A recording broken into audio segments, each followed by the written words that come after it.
ఏ గుండెకు ఎవ్వరు సవ్వాడో, ఏ పెదవికి ఎవ్వరితో నవ్వులో, ఏ కదా ఏ తీరున సాగునో,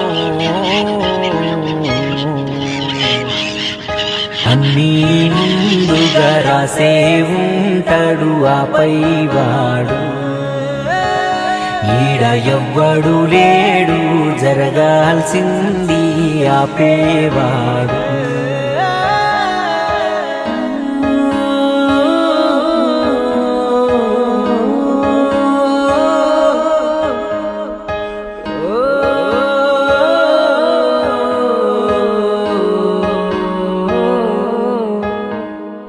నువ్వడిగి పుట్టావా మీ అమ్మకు, నువ్వు చెప్పేవన్నొచ్చావా మీ అయ్యకు, నువ్వెంచుకున్నావా నీ ఊరిని.